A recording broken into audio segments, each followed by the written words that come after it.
আমিন। আমি ইংরেজি বিভাগের 18-19 সেশনের শিক্ষার্থী। আর ওর নাম হচ্ছে উম্মে সালমা। ও একই বিভাগে পড়াশোনা করে, 20-21 সেশনের শিক্ষার্থী।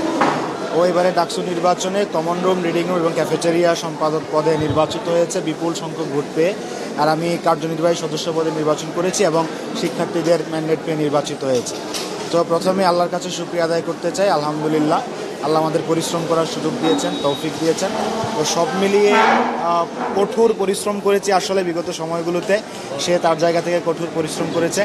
তো শিক্ষার্থীদের কাছে গিয়েছি, তাদের কথা শুনেছি, আমাদের কথাগুলো তাদের সাথে শেয়ার করেছি। ফাইনালি শিক্ষার্থীরা আমাদের উপর আস্থা রাখছে। এটি অবশ্যই ভালো লাগার যেমন জায়গা, একই সাথে দায়বদ্ধতার জায়গা। তো আমরা আসলে সেলিব্রেট করতে চাই না, আমাদের অ্যাকশনসই হবে সেলিব্রেশন। আমরা কাজ করে যেতে চাই।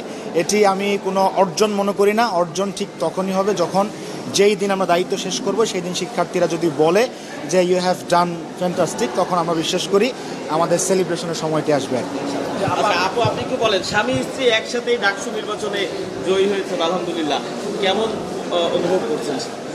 এই তো আলহামদুলিল্লাহ, অনেক ভালো লাগতেছে। স্বামী স্ত্রী দুইজনেই ভালো করেছি।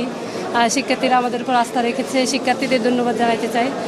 সেই সাথে সবাই আপনাদেরও ধন্যবাদ, আমাদের পাশে ছিলেন এবং আছেন।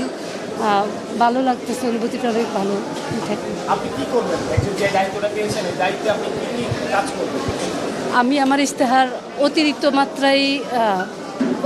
মাত্রায় সাজাইনি। আসলে আমি সবসময় আমাদের স্টুডেন্টদের সমস্যাগুলো নিয়ে কাজ করেছি, সমস্যাগুলো সমাধানের চেষ্টা করেছি। সেই জায়গা থেকে এখন আমার কাজ হবে ভবিষ্যতে যে সমস্যাগুলো আসে বা বর্তমানে স্টিল যে সমস্যাগুলো আছে সেগুলো সমাধান করা। ইতিমধ্যে আমি কয়েকটা কাজে নেমেছি, যেগুলো মানে একটা হলো মাতৃত্বকালীন ছুটি বা বাধ্যতামূলক উপস্থিতি হ্রাস শিথিলকরণ, এটি প্রথমে করবো ইনশাল্লাহ। আমি ফিল করেছি যে মাতৃত্বকালীন সময়ে ক্লাস করার বাধ্যবাধকতা থাকায় আপুদের অনেক সময় রিয়াট নিতে হয়, অথবা পড়াশোনা বন্ধ হয়েছে এমন আপুর সাথে আমার পরিচয় আছে। সেই জায়গা থেকে এটা নিয়ে আমি প্রথমে কাজ করবো ইনশাল্লাহ।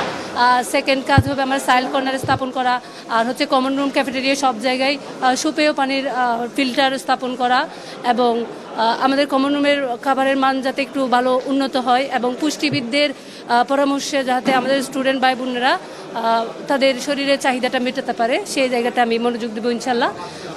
এটাই আর কি। আমি Umme Salma, common room, reading room, cafeteria সম্পাদকে নির্বাচিত হয়েছি।